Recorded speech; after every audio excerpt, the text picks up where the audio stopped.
Jadi kurs menghargai kami, sabar, saya bicara selesai. Jadi kurs menghargai kami sebagai sesama anak Papua satu, yang kedua sesuai dengan bidang fungsinya.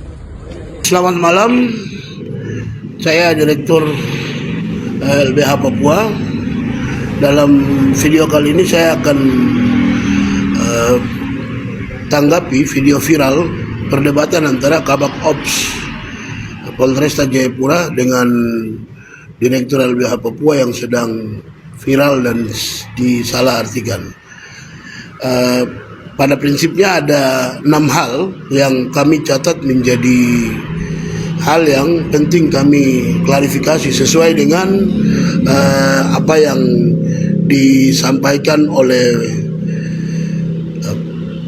Kabak Ops Polresta Jayapura. Yang pertama berkaitan dengan penggeledahan. Perlu saya tegaskan bahwa berkaitan dengan penggeledahan itu diatur dengan tegas pada pasal 33 Undang-Undang nomor 8 tahun 1981. Di dalam situ dengan tegas menyebutkan mekanisme terkait penggeledahan. Yang pertama harus ada izin dari pengadilan negeri. Dan yang berikutnya ada pada saat penggeledahan harus disaksikan oleh RT RW yang ada di sekitaran situ. Sesuai dengan aturan. Berikutnya berkaitan dengan pernyataan Pak Kabak Ops Polresta Jayapura yang mengatakan bahwa KNPB tidak terdaftar pada Kesbangpol. Yang paling pokok dalam konteks kebebasan berkumpul, berdiskusi dan berserikat itu dengan tegas telah diatur pada pasal 28 ayat 3 Undang-Undang Dasar 1945 dan juga dalam Undang-Undang nomor 39 tahun 99 tentang hak asasi manusia. Dan itu menjadi dasar bagi eksistensi organisasi baik itu KNPB maupun organisasi lainnya. Berkaitan dengan didaftarkan pada Kesbangpol, itu mekanismenya dengan tegas diatur dalam Undang-Undang nomor 17 tahun 2013 tentang organisasi kemasyarakatan. Dan undang-undang tersebut itu hanya berlaku bagi organisasi yang terdaftar.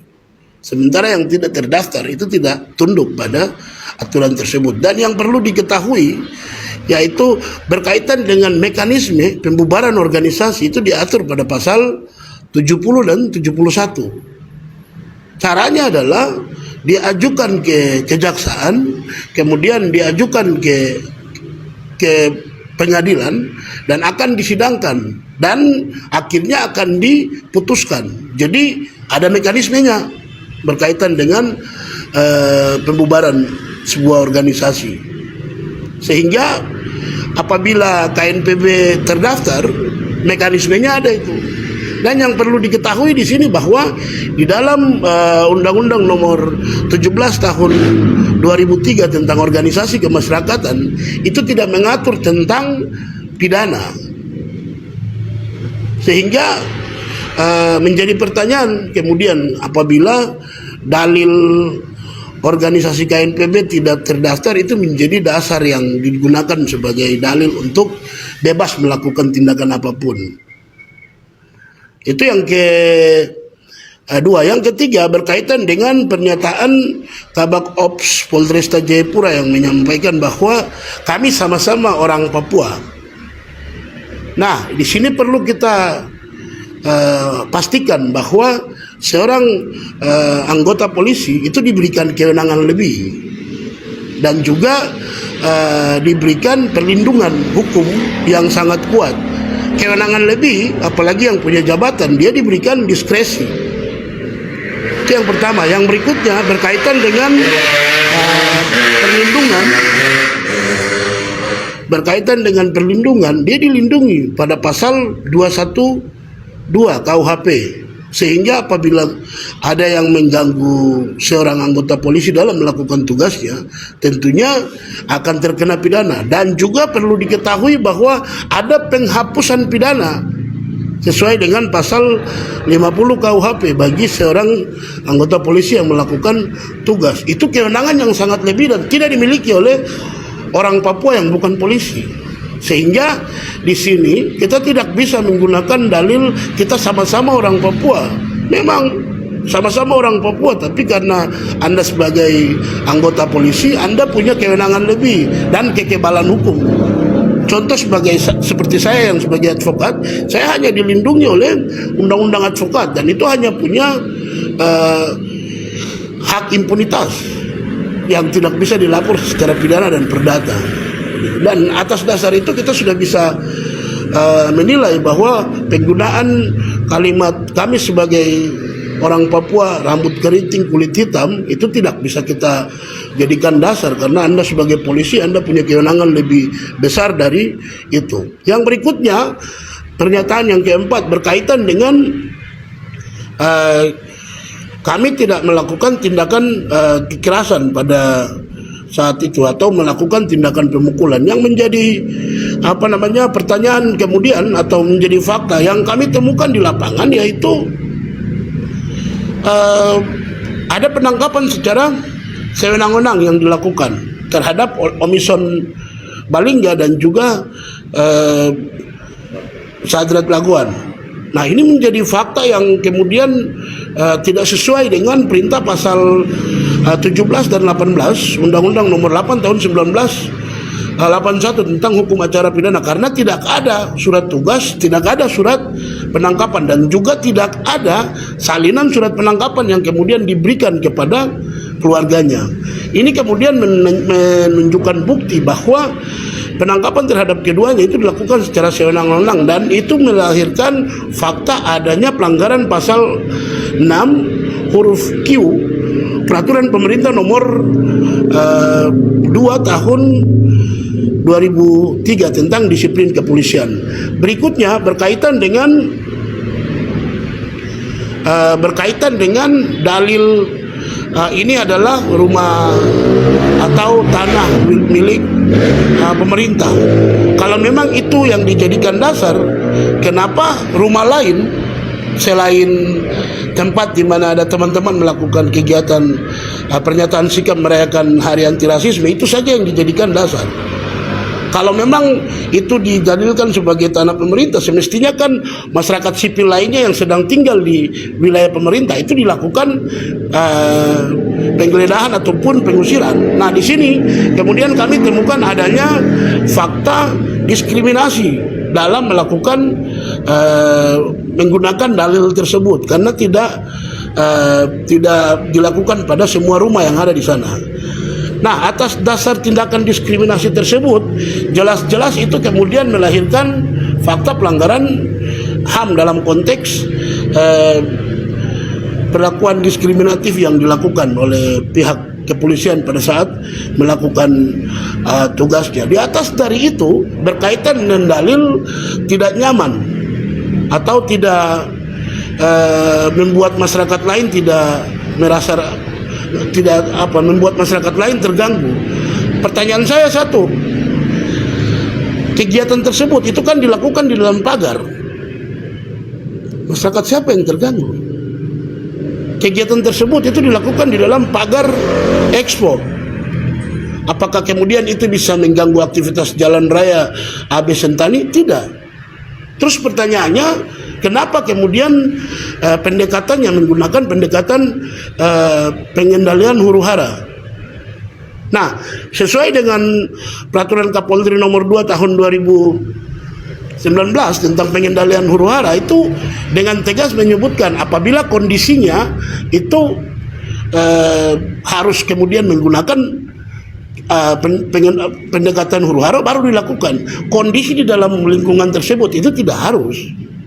Jadi atas dasar itu kami temukan fakta di mana penerapan Peraturan Kapolri Nomor 2 2 tahun 2019 tentang pengendalian huru-hara itu dilakukan pada situasi yang tidak sesuai. Yang berikutnya berkaitan dengan dalil yang ke-5 ya, berkaitan dengan dalil agenda tersebut dibuat 2 hari, dan itu menjadi pertanyaan tersendiri bagi Kapolres sehingga bagi Kabak Ops sehingga mereka mendatangi tempat itu. Yang perlu saya tegaskan bahwa kegiatan tanggal 15 Agustus tahun 2024 itu telah diantarkan surat pemberitahuan ke Polda maupun juga Polresta pada tanggal 12 Agustus 2024. Nah, kemudian menjadi pertanyaan, kenapa pendekatannya itu dilakukan dengan pengendalian huru-hara bahkan di semua titik pada tanggal 15, baik di Pernas 3, Expo, depan Uncen, bawah, dan juga di AB Pura itu kemudian dipukul mundur dengan cara menggunakan water cannon. Ini kan kemudian menunjukkan fakta di mana justru aparat kepolisian yang kemudian melakukan tindak pidana demokrasi sesuai dengan pasal 18 Undang-Undang nomor 9 tahun 1998 tentang kemerdekaan menyampaikan pendapat. Dan atas dasar itu tentunya menunjukkan pelanggaran peraturan Kapolri nomor 2 tahun 2019 tentang pengendalian huru-hara karena dilakukan dengan cara yang